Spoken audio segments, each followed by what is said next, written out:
This is Philadelphia Eagles Now by Chat Sports. Chase Sr. here with you, and coming up, how the Philadelphia Eagles can beat the Green Bay Packers in the wild card round to move on to the divisional round of the NFC playoffs. Key to the game number one. The Eagles have to start fast in the first quarter. They can't come out slow, sloppy, and sluggish, and that has been a little bit of a theme during the 2024 campaign. But what I like about how the Eagles finished the year, they did start to start games a little bit faster against Pittsburgh, against Washington, against New York, and hopefully that carries over into this game. Now, I do like how the Eagles are built. They will play bully ball. They will beat you up in the trenches. They will wear you down throughout the course of a 60-minute ball game. And they will play a physical brand of football anytime, any place, in any weather, and they can win in a multitude of ways. But they've started slow for a majority of this year, whereas the Packers have started fast. And if the Packers start fast, they get that ground game going. And if Jordan Love is healthy and the pass works off of that, that's when Green Bay can really dictate the pace of the game. Eagles points per game by quarter and their rankings among 32 teams in the NFL. In the first quarter, 3.6 points in the first quarter. That's 21st in the NFL. In the second quarter, 8.8. That's 4th. In the third quarter, 6.2. That's 6th.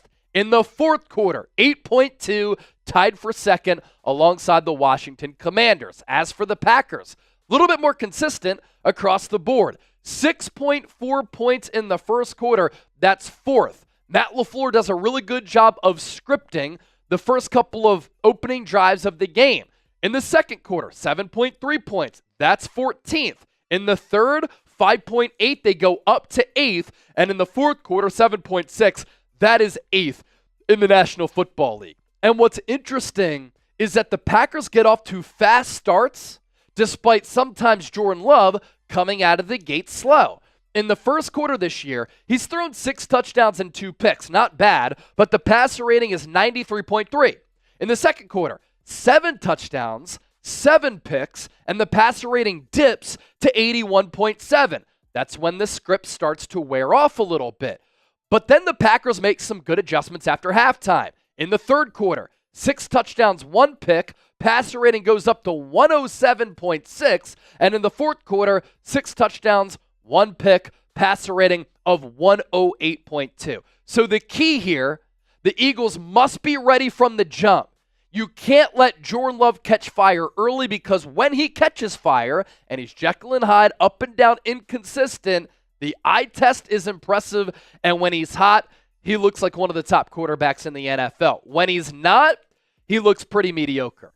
Key to the game number 2, the Eagles' rookie and young defensive backs against the Green Bay weaponry through their aerial attack. And the Packers are stacked. Now, injury news right before we started this preview, Christian Watson, he is out for the rest of the year. He tore his ACL against Chicago, carted off the field in Week 18 on a stutter go in the final week of the season. His knee kind of gave out. He is their big play threat. Has a lot of size, 4.3 speed. He can get vertical. In Week 1, Quinyon Mitchell ran with him and defended him really well in his NFL debut. But 29 catches, not a lot, but 620 yards. That's more than 20 yards per catch and 2 touchdowns. He's out. But here's the thing. Green Bay is deep. Jaden Reed, 55 catches, 857 yards, and 6 touchdowns this year. Their tight end, Tucker Kraft, 50 catches, 707, and 7 touchdowns. Romeo Doubs, don't sleep on him. 46 grabs for 601 and 2 touchdowns. And then Dontavian Wicks, 39 catches, 415 yards, and 5 touchdowns. That Green Bay front office has done a really good job of just loading up the offensive side of the football. And one of their other tight ends, Luke Musgrave, just returned a couple of weeks ago. So they can spread it out with their wide receivers and go 2 tight ends deep. Then they have Josh Jacobs to run the ball behind a good offensive line. And Quinyon Mitchell, Cooper DeJean, they have never played in the playoffs before. Do they start to wear down a little bit? Because in college, you don't play this many games. You don't play this deep into the calendar year. DeJean, though, in 2024, even though he's been a rookie, he's been awesome. Overall Pro Football Focus grade of 82.7. That is 3rd among 221 corners. His coverage grade, 79.3. 13th. Run defense grade, 90.8, second. I said prior to the year, use him like Trent McDuffie, use him in the slot so that he can be a Swiss Army knife against the pass, against the run. Vic Fangio, I'm glad you listen and you watch the show. Quinyon Mitchell in 2024, really stellar rookie year for him. More of that traditional outside corner compared to DeJean in the slot. And he fared very well. Overall PF grade of 73.1, 36th among corners. I think he's played better according to the eye test as compared to the analytics. Coverage grade, 74. That's 34th. That's awesome. He had 9 pass breakups, though. Really good instincts for making a break on the ball. 11th among all corners, and he had 12 passes defended. The last 2 games, though, he got beat on the long ball a couple of weeks ago against Terry McLaurin, and then against Dallas, the Cowboys were really targeting him with a lot of comeback routes, and Mitchell was playing off. That could be defensive technique, what Vic Fangio wanted, but that's on tape now. Key to the game number 3, Philadelphia has to win the turnover battle. And these are 2 teams, Philadelphia and Green Bay, that have manufactured a lot of turnovers this year, and they've been able to benefit and take advantage of the giveaways from the opposition. And with the Eagles not playing in Week 18, Jalen Hurts hasn't played since that Washington game, the Birds cannot afford to be rusty and start slow against a fast-starting team. And if you're sloppy, the Packers start quick, they can dictate the flow of the game.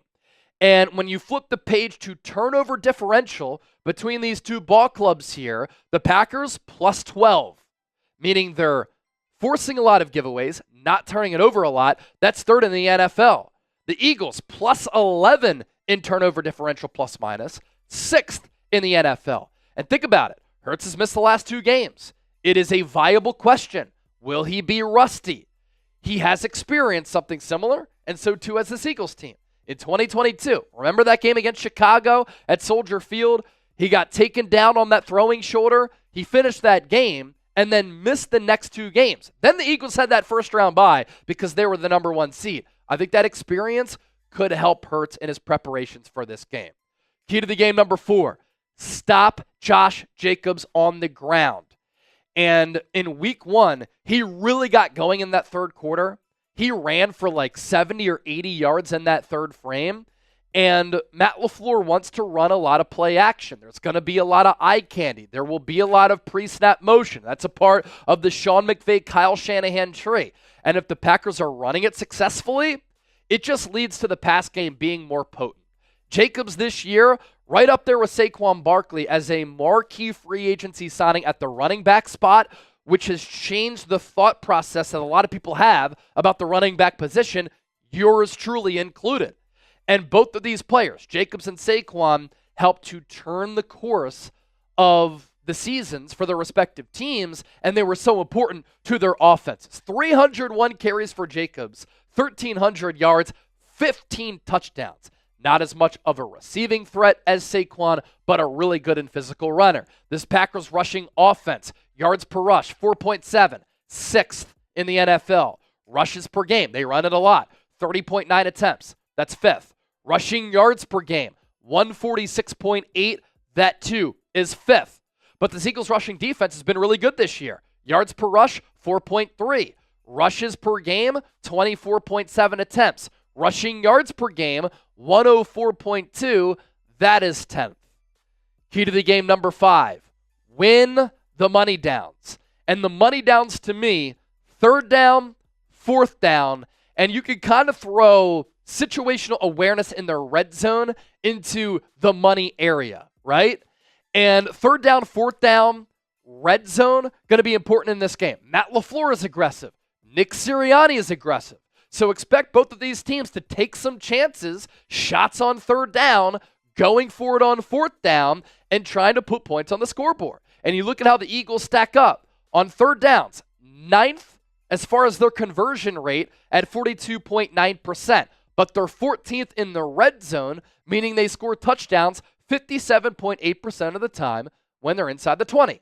Defensively on 3rd downs, 6th. They do a good job of getting off the field. In the red zone, They do a good job of forcing field goals, and that could be the difference in this game. 3 to 7 points. 51%, that's 8th. Look at how the Packers stack up on the money downs. Third down, 40%, that's 12th. In the red zone, money area, 60.6%, that's 9th. Defensively for Green Bay, 10th on third downs. That's very good, but 18th in the red zone at 59.1%. Final thoughts on this matchup before we dip on out of here. I don't think this game is going to be easy. I know the Eagles opened up as 3.5-point favorites. It went to 5.5 as of this recording on Monday. This defense for Philadelphia has to bring it. They have to be on their P's and Q's. They can't have coverage breakdowns or communication breakdowns, given the creativity that Matt LaFleur is going to bring to this game. The Packers are good against the run, too. 3rd in yards per game, 7th in yards per game. So they're really, or 3rd in yards per carry, 7th in yards per game. So they're going to try to stop Saquon Barkley and this rushing attack, knowing Jalen Hurts hasn't played for a little while, so Hurts might have to carry this offense. And the Eagles, they can win with their pass game. With A.J. Brown, Devontae Smith, Dallas Goedert looked good in his return in Week 18 coming off that knee injury against a Packers secondary that's without Jair Alexander and doesn't have a lot of marquee names in that secondary either. So I want you to predict the score. Packers on the road, taking on the Eagles. Lincoln Financial Field going to be going crazy.